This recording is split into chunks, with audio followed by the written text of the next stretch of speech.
తూర్పుగోదావరి జిల్లా వ్యాప్తంగానే చూసుకుంటే ఒక కాటి కాపరిగా పేరుగాంచినటువంటి వ్యక్తి ఒక విశాలమైన కైలాస భూమి.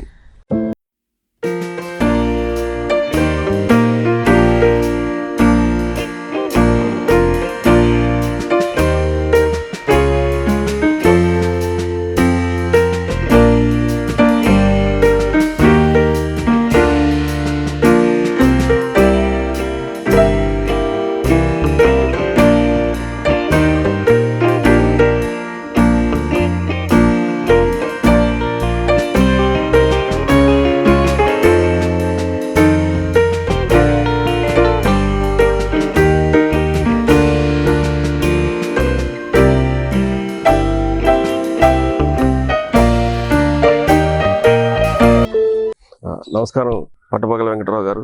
నమస్కారం సార్. కాటి కాపరిగా ఉన్నటువంటి వ్యక్తి పట్టపగల వెంకటరావుగా ఎదిగారు. ఇటువంటి పరిస్థితి అసలు ఆ ప్రస్థానం ఎలా ఉంది? అసలు ఆ ప్రస్థానం గురించి మా సుమన్ టీవీ ప్రేక్షకులకి చెప్పండి. ఈ ఆలోచన అనేది యాక్చువల్గానండి, నేను రోటరీ క్లబ్లో మెంబర్గా ఉండడం వల్ల రోటరీ క్లబ్ అనే సంస్థ అది ఇంటర్నేషనల్గా 220 దేశాల్లో ఆ సభ్యులందరూ కలిసి రకరకాలుగా వారి వివిధ పద్ధతుల్లో సమాజానికి కొన్ని సేవలు చేస్తుంటారు.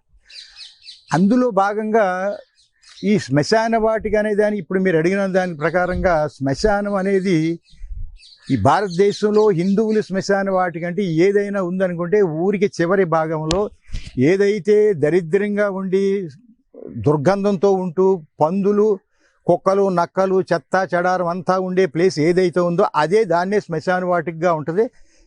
వాళ్ళు ప్రతి వాళ్ళు కూడా ఆ బాడీని దహనం చేసేటప్పుడు అక్కడికి వెళ్ళిన తర్వాత ఆ చూసి ఆ దుర్గంధంలో పూర్తిగా దహనం అవ్వకుండా కూడా ఇంటికి వెళ్ళిపోయిన పరిస్థితులు చాలా ఉంటూ ఉంటాయి. అది చరిత్రాత్మకంగా జరుగుతున్న విషయం. అది దాని విషయంలో ప్రభుత్వాలు కానీ ప్రజలు కానీ సేవా సంస్థలు కానీ ఏ ఒక్కరూ కూడా శ్రద్ధ తీసుకొని మనిషి మరణించినప్పుడు బంగారు ఉయ్యాల్లో ఊగుతాం, మనిషి పుట్టిన తర్వాత బంగారు ఉయ్యాల్లో ఊగుతాం, మనం ఊపిస్తాం. మరణించిన తర్వాత తీసుకెళ్ళి ఇంత చెత్తలో దుర్గంధంలో దహనం చేస్తున్నాం అనే ఆలోచన ఇటు ప్రభుత్వాలకు కానీ ప్రజలకు కానీ ఏ ఒక్కరికి రాలేదని నేను అనుకునేవాడిని. అందులో భాగంగా రోటరీ క్లబ్ సభ్యులందరితో కూర్చుని ఒకరోజు ఎప్పుడు ఆల్మోస్ట్ 1994లో మన శ్మశానాన్ని ఎందుకు బాగు చేయకూడదని ఒక 10 మందితో కలిసి ఒక నిర్ణయానికి వచ్చిన తర్వాత 1994లో కోట్లింగాల శ్మశానానికి వెళ్ళిన తర్వాత ఇప్పుడు నేను చెప్పిన విధంగానే దుర్గంధంతో భయంకరంగా ఒక అడుగు కూడా పెట్టలేని పరిస్థితిలో ఉంది. దీన్ని ఎలాగా అని ప్రయత్నం చేసేసి ఊర్లో ప్రజలందరూ సహకారంతోనూ ఛాంబర్ ఆఫ్ కామర్స్ వారి సహకారంతోనూ కలిసి దాన్ని చాలా విధానం రోటరీ క్లబ్ సభ్యులతోనూ కలిసి దాన్ని తీర్చిదిద్ది, అంటే ఏదైనా ఒక నిర్మాణం మనం చేయాలంటే ఎక్కడైనా ఒక మోడల్ అన్నా దొరకాలి, లేకపోతే ఒక ఆర్కిటెక్ట్ అన్నా ఉండాలి, ఒక ఇంజనీర్ అన్నా ఉండాలి. ఈ శ్మశానానికి సంబంధించి ఈ భారతదేశంలో కట్టిన వాళ్ళు ఎవరు లేరు కాబట్టి మనం కట్టేవాళ్ళు తాపేవాళ్ళు కలిసి నిర్ణయించుకుని ఒక విధంగా దాన్ని తయారు చేయాలి. కాబట్టి సభ్యుల సహకారంతోనూ ప్రజల సహకారంతోనూ ఒక విధంగా తీర్చిదిద్దాం. ఆ తీర్చిదిద్దడంలో అది నిర్మాణం చేసేటప్పుడే ఆ నిర్మాణం యొక్క పరిస్థితులే మనకు నేర్పిన ఏ రకంగా చేయాలి, మనిషిని ఎక్కడ దహనం చేయాలి, ఏ రకమైన బెర్తలు పెడితే బాగుంటుంది, వాటర్ ఎక్కడికి వెళ్తే బాగుంటుంది, వాళ్ళకి ఇక్కడికి వచ్చిన తర్వాత స్నానాలు చేయడానికి గదులు ఎలా కడితే బాగుంటుంది, వాళ్ళంతా వచ్చిన తర్వాత కూర్చున్న తర్వాత ఒక గ్యాలరీలో కూర్చోవడానికి ఏ రకంగా బాగుంటుంది, వాళ్ళకి మంచినీళ్ళ సహాయం ఎలా చేయాలి, ఒక వెహికల్ వెళ్ళి ఏ రకంగా తీసుకురావాలి, ఇవన్నీ కూడా ఆ పరిస్థితి మాకు నేర్పి ముందుగా కోటిలింగాల దగ్గర ఒక శ్మశాన వాటికని నిర్మించాం.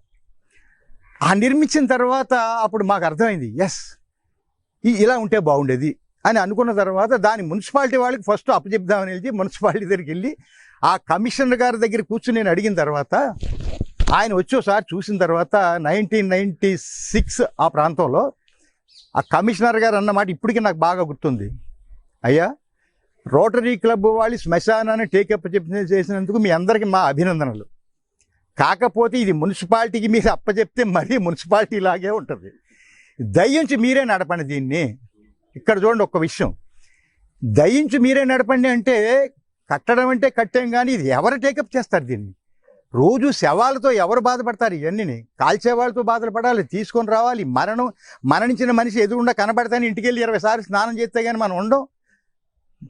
ఆ పరిస్థితిలో మనకి ఇంకా ఈ సమాజం నడుతున్న పరిస్థితులు ఎవరు చేస్తారంటే అప్పుడు మేడపాటి సీతారామరెడ్డి అని ఒక స్నేహితుడు ఉన్నాడు, ఆయన నేను కలిసి ఇద్దరం కలిసి ఇది టేకప్ చేద్దామని నిర్ణయించుకున్నాం.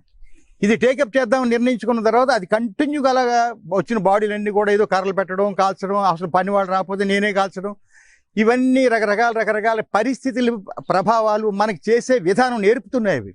అవే నేర్పుతున్నాయి. ఎవరైనా ఒక వెహికల్ కొన్నాం, ఆ వెహికల్ దాన్ని పంపించాం, ఎవరైనా ఒక ఫోన్ కాల్ చేస్తే వెంటనే వెహికల్ పంపిస్తున్నాం, వెహికల్ పంపించిన తర్వాత ఆ బాడీ తీసుకొచ్చిన తర్వాత కాల్చే వాళ్ళు కొంతమంది ఉంటారు, వాళ్ళతో అరేంజ్ చేసి పొలాలు పేర్పిస్తున్నాం. ఈ రకంగా చేస్తూ ఉండగా చాలామంది ప్రజలు చాలా ఆనందపడుతున్నారు. ఎందుకంటే వాళ్ళు ఉదయం ఒకసారి ఆ బాడీని తీసుకొస్తే సాయంత్రం రాత్రి 10 గంటల వరకు ఇంటికి వెళ్ళేవారు కాదు. అలాంటిది ఒక గంటలో కంప్లీట్ అయిపోయి ఇంటికి వెళ్ళిపోతుంటే ప్రజల దగ్గర నుంచి విపరీతమైన అభినందనలు వస్తున్నాయి. అవన్నీ చూసిన తర్వాత మనిషి మరణించిన తర్వాత ఆ చేయడమే కాకుండా ఒక్కొక్కసారి ఎవరైనా అమెరికాలో చుట్టాలు బంధువులు ఉంటారు, ఏం చేయాలనుకున్నారు, ఫస్ట్ టైం మార్చురీ పెట్టాం. కోటిలింగాలు దగ్గర పెట్టిన కైలాసభూమి 1997 జూన్ 21వ తారీఖున అది ప్రారంభించడమే కాకుండా మొత్తం 2 జిల్లాల నుంచి కూడా చాలా ప్రఖ్యాతి కలిగింది. చాలామంది అభినందిస్తున్నారు. ఇక్కడ ఒక విషయం ఉంది, మనిషి ఎప్పుడు కూడా మౌలికంగా మారిపోతుంటాడు, తన పద్ధతులు మార్చుకోడు, తన సెంటిమెంట్ని మార్చుకోడు, కాలమాన స్థితిగతులను పరిస్థితి బట్టి మనిషి మారుతూ వెళ్ళడు. తను ఎక్కడున్నాడో, తన పూర్వీకులు ఎక్కడున్నాడో అక్కడే ఉండడానికి ప్రయత్నం చేస్తాడు. ఇది ఎందుకు చెప్తున్నానంటే, మీకు రాజమండ్రి ఉంది. రాజమండ్రి ఒకప్పుడు ఉన్నప్పుడు అక్కడుండే శ్మశాన వాటికల్లో మొట్టమొదటి కోట్లింగాల దగ్గర దహనం చేసేవారు అనుకుందాం. ఈ ఊర్లో అప్పుడు తక్కువ ప్లేస్ ఉంది కాబట్టి ఆ కోట్లింగాల దగ్గరికి వెళ్ళాడు. అది రాను అది ఎక్కడో ఆలగడ్డ గార్డెన్ దగ్గర నుంచి ఎక్కడికో పెరిగిపోయింది, కొన్ని మైళ్ళ దూరం పెరిగిపోయిన తర్వాత వాళ్ళందరూ కలిసి ఇన్నీస్పేట వచ్చి ఇక్కడ పెట్టుకుంటున్నారు, ఇక్కడ కాల్చుకుంటున్నారు. ఈ పద్ధతుల్లో కోట్లింగాల దగ్గర శ్మశాన వాడి కట్టిన తర్వాత అక్కడికి రమ్మంటే వెహికల్ పంపుతాం ఫ్రీగా, మీరు రమ్మంటే లేదు, మా తాతగారినే ఇన్నీస్పేటలోనే కాల్చాము, మా అమ్మగారిని ఇన్నీస్పేటలోనే కాల్చాము, అంచేత ఎట్టి పరిస్థితుల్లో కూడా మేము అక్కడికి రాము. మనిషి మారడు. అందుచేత ఎలాగా అని ఆలోచించాను నేను ఆలోచించిన తర్వాత ఛాంబర్ ఆఫ్ కామర్స్ వాళ్ళతో ఒక మీటింగ్ పెట్టి, సహజంగా వాళ్ళందరూ ఉపయోగపడతారు కాబట్టి వాళ్ళందరూ మీటింగ్ పెట్టిన తర్వాత ఇన్నీస్పేటలో కూడా ఒక మంచి శ్మశాన వాటికి కడదాం. ఎంచేతంటే ఈ ఊరు 2 భాగాలు ఇరిగిపోయింది కాబట్టి అని ఇది 1998-99లో మొదలెట్టి నేను ఒక్కడనే ఆల్మోస్ట్ టేకప్ చేసి ఆల్మోస్ట్ దీన్ని ఒక రామోజీ ఫిల్మ్ స్టూడియోలో తయారు చేశాను. ఎందుకంటే ముందుగా అక్కడ కట్టిన అనుభవం ఉంది. ఆ అనుభవం నాకు బాగా ఉపయోగపడ్డది. ఆ మెలకువలు ఉపయోగపడ్డ తర్వాత ఇక్కడ అద్భుతంగా కట్టడం జరిగింది. ఒక్క వెహికల్తో ఇవాళ 12 వెహికల్స్ అయినాయి. ఒక్క వెహికల్తో స్టార్ట్ చేసిన 1997 స్టార్ట్ చేసిన శ్మశాన వాటిక ఇవాళ 12 వెహికల్స్ నడుస్తూ ఉన్నాయి. ఈ 12 వెహికల్స్ కూడా 2 జిల్లాలు ఈస్ట్ గోదావరి వెస్ట్ గోదావరి కంప్లీట్గా వెళ్తుంటాయి. ఇది కాకుండా కూడా ఎక్కడెక్కడి నుంచో, హైదరాబాద్ నుంచో, బెంగళూరు నుంచో, ఎక్కడో మరణించిన వారు రాజమండ్రిలోనూ దహనం చేయాలని కోరుకునేవాళ్ళు ఇవాళ కొన్ని వేల మంది ఉన్నారు. కారణం ఏంటంటే రాజమండ్రిలో కట్టిన శ్మశాన వాటికలు 2 కూడా భారతదేశ వ్యాప్తంగా, ప్రపంచవ్యాప్తంగా మీ అందరికీ తెలుసు, ప్రపంచవ్యాప్తంగా ప్రఖ్యాతి పొందినాయి. ఇవే చాలామందికి ఆదర్శమైనవి కూడా. ఈ శ్మశాన వాటికలు హిందువులకి ఈ రకంగా కట్టాలని ఒక నిర్ణయానికి వచ్చారు. కారణం, ఇది మొదటిసారి ఇక్కడ నిర్మించాం కాబట్టి. మొదటిసారి ఇక్కడ పట్టబోలు వెంకటరావు అనే వ్యక్తి నిర్మించాడని నేను చెప్పడం కాదు.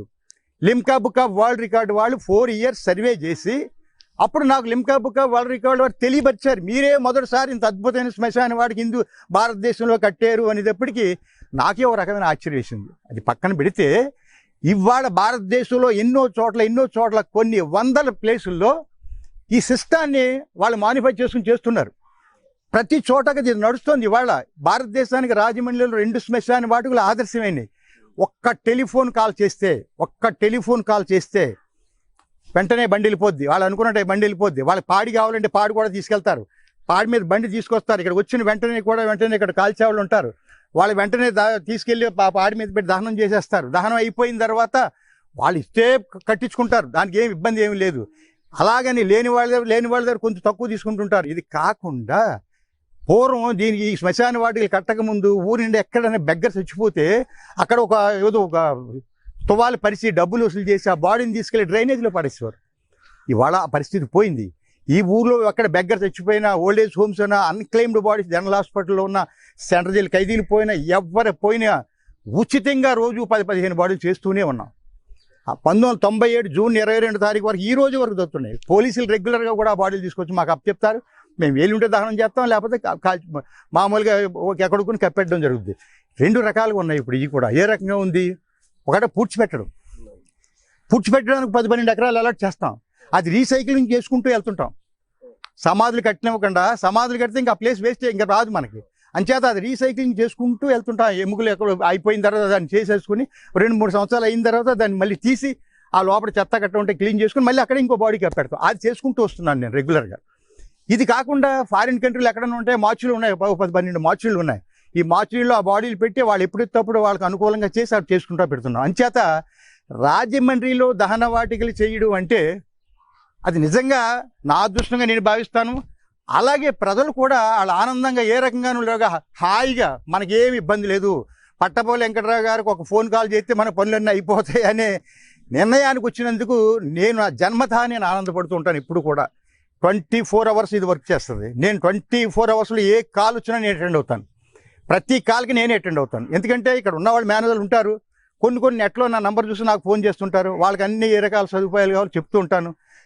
అది ఎప్పుడు కూడా నేను ప్రజలు నన్ను మీరు ఈ పని చేయండి అని నన్ను అడగలేదు. నా అంతటా నేనుగా ప్రజలకి ఈ సహాయం చేస్తాను, నేను ఈ రకంగా పని చేస్తానని చెప్పి ఉన్నాను. కాబట్టి నా మీద హక్కు ప్రజలకు నేనే ఇచ్చాను. అంచేత వాళ్ళు ఏ టైంలో లెగ్గొట్టినా చేయవలసిన బాధ్యత రాజమండ్రికి ఒక కాటికాపరి పట్టపోలు వెంకటరావు అనే వ్యక్తి ఉన్నాడు. కాబట్టి ఆ కాటికాపరి మన కష్ట సుఖాలు మరణించిన చూస్తాడనే నమ్మకాన్ని నేను ఇచ్చాను. కాబట్టి అది ఈ రోజే కాదు, నేను మరణించే వరకు నిలబెట్టుకుంటానని మీకు తెలియపరుస్తున్నాను.